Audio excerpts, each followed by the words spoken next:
$2,847. That's what's in your checking account on the last Thursday of the month, not your savings. Your checking. You check it at 9:14 a.m. while standing in your kitchen, eating a protein bar you bought in a box of 12 because buying singles was too expensive per unit. You check it again at 9:15. The number didn't change. You knew it wouldn't. You checked anyway. You make $100 just managing. Zero in a year. You said it out loud once at a dinner party and watched people's faces do the math. That's good money, they said. You nodded. You didn't correct them. You didn't tell them that after taxes, after health insurance, after the 401k withdrawal you set up because you were told to, you see about $5,400 a month. Not $8,000, not $10,000, $5,400. Rent is $1,950. Student loans are $620 just managing. Car payment is $410. Insurance is $180. You haven't even eaten yet and you're down to $2,240. You open your credit card app. $3,900 balance, not from anything stupid. From a flight to your best friend's wedding, a hotel you split with 2 other people, and 3 grocery runs where you stopped doing the math halfway through because you were tired. You pay $400 toward the card just managing. You watch the available credit move from $100 to $1,500. You feel nothing. You feel everything. This is the weight of $100,000. Not poverty, not wealth. Something in between that has no name and no sympathy. You are 27 years old. You are not behind. You tell yourself you are not behind. Your parents bought a house at your age. You know this because they remind you just managing. You also know they paid $142,000 for it. That same house is now $620,000. You are not behind. But every time you open Instagram, someone is buying a duplex or launching a course or standing in front of a rental property they bought with an FHA loan and 3 roommates. You don't want their life. You want their math to work for you. It doesn't yet. Just managing. This is what zero feels like at 6 figures. Not hunger, not eviction. A low, constant arithmetic running underneath every decision. You put the avocado back. Not because you can't afford it. Because you can't afford the principle of not checking. You share a streaming password with someone you haven't spoken to in 8 months. You Venmo request your friend for $14. Just managing. $50 for the group takeout. You feel small doing it. You do it anyway. This is the level where money is not freedom. Money is a leak you cannot find. You check your bank app more than your texts. You know your routing number by heart, not because you're responsible, because you've typed it into so many payment portals. You move $300 to savings on payday. You move $250 back 6 days later, just managing. You tell yourself that's still $50 saved. You are technically correct. Technically correct is not a net worth statement. The first rule at this level, your relationship with money is not financial. It's emotional. And emotional decisions compound in the wrong direction. You get the raise, $8,000 a year before tax. It lands as $420 extra per month managing. You feel rich for approximately 1 afternoon. Then your check engine light comes on. $100. Then your dentist finds a crack. $900. Then your rent increases by $100. You learn the law of expenses. They expand to fill whatever space you make for them. Not because you're irresponsible. Because life charges exactly what you have. You pay off 1 credit card, $2,600 just managing. You screenshot the zero balance. You don't send it to anyone. Nobody would understand why that number matters, but it matters. That is the beginning. You cross $10,000 in savings for the first time. You are 29. You have never had 5 figures. You check the balance every day for 2 weeks. Not from anxiety this time, from disbelief. You don't do anything with it, just managing. You just let it sit there. The psychological weight of $10,000 when you've never had it is disproportionate to the number. You feel like a different category of person. You aren't, but you feel it. You start reading. Not motivation, not self-help. Real books about how money moves. You learn what an index fund is. You open a brokerage account just managing. You stare at it for 3 weeks before you put anything in. You invest $2,000. The market drops 4% the next week. You almost sell. You don't. This is the moment you decide whether fear runs your decisions or you do. You stop thinking about money as safety. You start thinking about money as information. You're still making $100,000. Now you have $18,000 saved. You have a Roth IRA you actually contribute to. You feel, by most measures, fine, stable, just managing. You are doing what you were told to do. Build an emergency fund. Avoid lifestyle inflation, max the match. You are doing all of it. And then you sit down and run the numbers honestly, all the way out. You type the projections into a spreadsheet at midnight.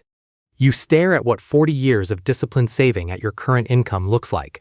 Something shifts in your chest. Just managing. Because the number at the end is not what you thought. It's fine. It's enough. It is not what you want. This is the competence plateau. You are good at surviving. You are not yet good at building. The second rule, salary is a ceiling dressed up as a floor. The moment you see it clearly, you cannot unsee it. You start a side project. You don't call it a business. Just managing. It's just something you do on weekends that makes $300 a month, then $700, then $400. You don't tell your employer. You don't tell most people. You reinvest everything back into it for 12 months. You eat the same lunches. You drive the same car. Your net worth crosses $40,000. Then $60,000.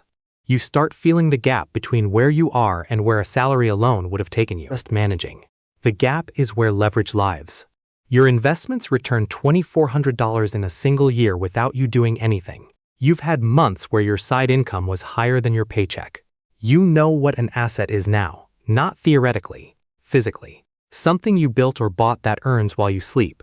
Your relationship with time changes. You start measuring hours differently. Just managing. Every hour spent on something that doesn't compound is an hour the machine isn't running. You cross $120,000 in net worth. You are 33. You have a small brokerage account at $47,000. A side business generating $3,200 a month. You still drive the same car. You don't tell people about any of this. You've noticed that talking about money at this level makes people strange. Just managing. Either envious or dismissive. Neither is useful. You start saying no to things that used to be automatic yeses. A group trip where everyone splits equally and you'd be subsidizing 2 people. A friend's business idea that doesn't understand cash flow. No. No. You feel the friction. You stay quiet. You say no anyway. The shift. Just managing. You stop spending money to maintain relationships and start protecting capital to build options. At $250,000, your money starts having a personality. It has preferences. It wants to go certain places and resists others. You have one investment return $11,000 in 6 months. You have one lose $5,000. You don't panic about the loss, not because you don't care about $5,000. You do. Just managing. But because you understand now that this is the cost of being in the game.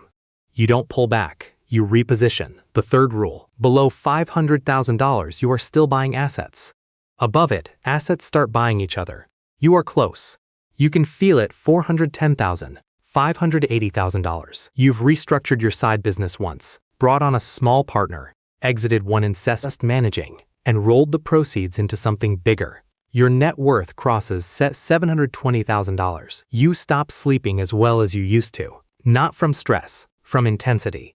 You're running scenarios in the shower, sending emails at 5:30 a.m. to people in different time zones. You turn down a job offer that would have paid $155,000 a year in salary. Your parents don't understand. Just managing. You don't explain it fully. Then it happens, a Tuesday. Nothing ceremonial. You open your portfolio and the number is $1,028,000. You sit with it for a moment. You thought you'd feel different. There's a quiet satisfaction, and then almost immediately it's not enough. Not in a frantic way, in a clear, practical way. $1 million at 4% is $40,000 a year. That's not freedom. Just managing.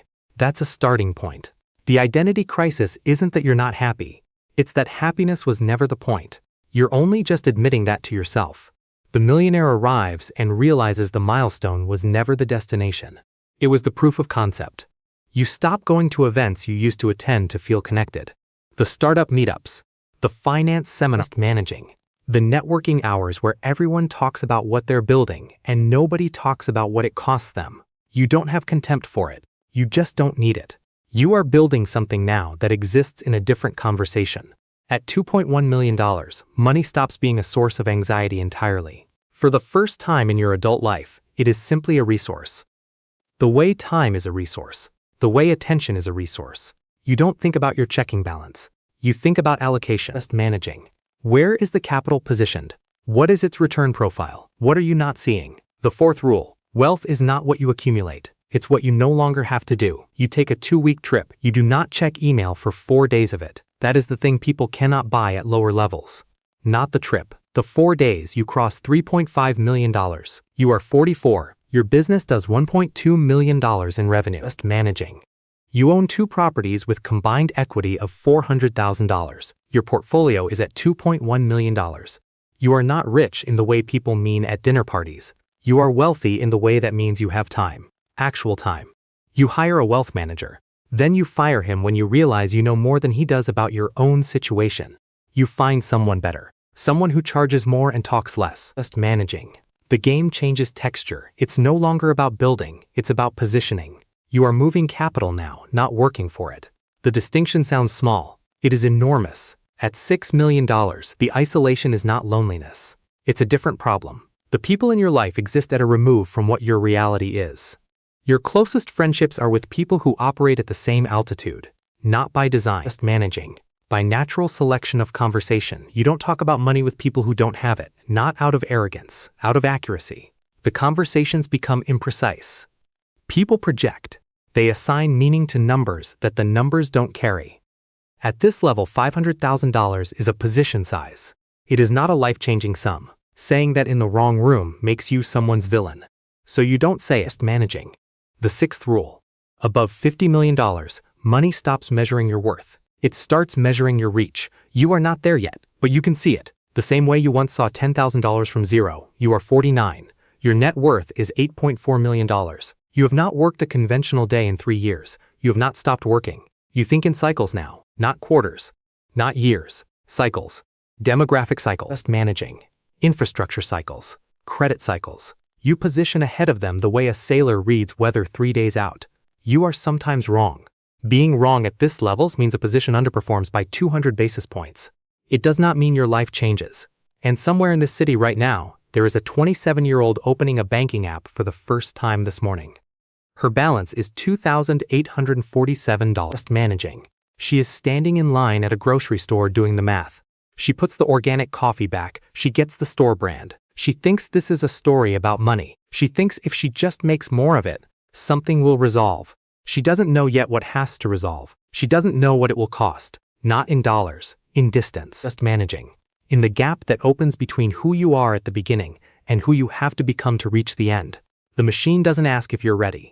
It opens every morning and it takes whoever shows up.